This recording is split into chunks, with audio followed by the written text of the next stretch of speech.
alas 9 ng gabi, manonood ka na. Yung napag-usapan kanina, para kinabukasan i-implement.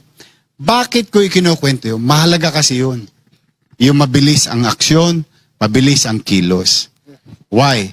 Kaya ko nasabing mas mahirap nung COVID-19 kasi economically affected tayo tapos may threat sa buhay ng tao.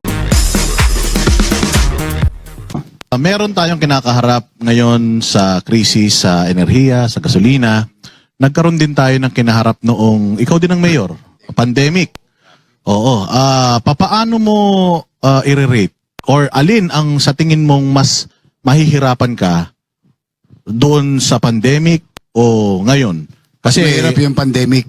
You know, kami nila PRRD. Ito sabi ko naman sa inyo, I have to give credit where it's due. Si PRRD, alam ba, maga ngayon, di ba? Maga. Kami mga Metro Manila Mayor, Secretary Anyo, DILG, General Lim, MMDA.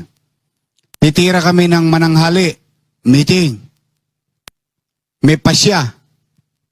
Mamayang gabi, mapapanood mo si PRRD kasama yung mga cabinet secretary. Meron silang...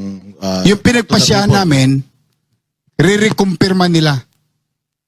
Ibig sabihin, ang ginagawa ng presidente ni President Rodrigo Roa Duterte at that time, kukonsultahin muna yung lokal. Pag nagkadali na, maliwanag na, i-implement na ni... nung gabi na yun. Kaya tinatawag na, bukas ba barbershop? Tawag namin doon barbershop. Nasa sitio lang ako natutulog eh. Pag alas 9 ng gabi, manonood ka na.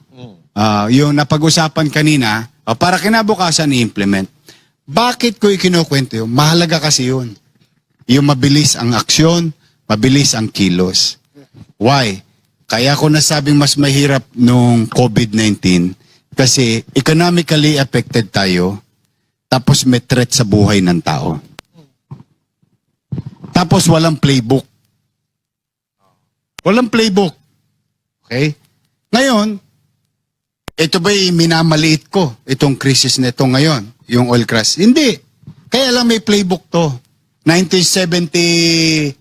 Nangyari na to 73 o 79. Basta 1970s, may playbook na to sa mundo. Yung OPEC ba yun? O APEC? Nagkaroon ng OPEC, yeah. Oo, di ba? Nagkaroon na ng insidente ganito. Hindi nga lang gera, pero pareho ang epekto. So, ang point ko, ngayon, ang problema lang natin, ekonomiya. Pero walang threat sa buhay. So, kaya, hindi pwedeng ipagkumpara. Yung minsan, may nakikita ko, weak si Marcos, strong si Duterte. May mga ganun eh. May mga nakikita akong mga pagkukumpara. Hindi. Magkaiba ho yung sitwasyon. Noong araw, maswertihan mo, yung sitwasyon, nagkataon na yung leader noon, sanay na mabilis ang kilos at mga tao niya, mabilis ang kilos.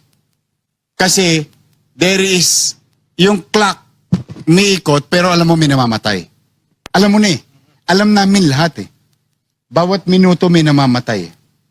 Dito, kailangan maging maingat ang pagpasya sa ekonomiya kasi hindi ka naman pwedeng agad-agad na re-responde, magre-react on economic policy na nakalatag na at meron ng magandang resulta, nagka-hiccups lang o nagka-bump o yung sa kalsada ba, yung nalubak ka lang o ililiko mo na, hindi po pwede basta-basta. Kailangan mag-ingat ang mga ekonomista. Yun ang difference, itong sitwasyon. Tapos, ulitin ko, nung pandemya, walang playbook. Larga tayo ng larga. Ngayon may playbook naman. Yung meron tayong gabay at susundan. Kasi nangyari na rin. Agree naman ako sa inyo, Yorme, na mas mahirap noon panahon ng COVID. Mahirap. I cannot imagine PRRD managing the country at 100 million. But because you know it very well. Ako nga, mayor lang eh. Nakita mo yung dingding ko, di ba? Alam mo kung nasaan yung patay. May nakatago yung data nun, di ba? Yung, ito, patay ngayon, 3, 4. Eh ito, buong Pilipinas, may namamatay araw-araw. Ikaw presidente, uuwian ka ng ganon data araw-araw. Para kang sisilihan ng wepax mo nun. Oh, dahil hindi ka talaga mapapakali. Oo, pero ngayon talaga medyo mas madali kasi kaya pa nga mag-jogging ng presidente. Kaya pang makipag-date. May panahon pa makipag-date. Ay, noong panahon ni PRRD, nakakagulat din yun dahil sinabi ni Yorme, sa gabi kagad, solve na kagad yung problema. Na sabi, nakukonfirm na yung mga gusto nilang mangyari. O eto nga, yung ang excise tax lang, hindi matanggal kagad eh. Oh, hindi nga Yun madesisyonan. na lang, di pa madesisyonan eh. Oo. Kaya nga, Yorme, kung sa tingin mo, Pero ulitin ko ha, para lang naman na, I have to give credit where it's due. Hindi madaling magpasya pag economic policy. Correct. Hindi talaga. I have to, kasi may mga ekonomista, baka mamaya alam naman nilang, alam ko yung ibig kong sabihin.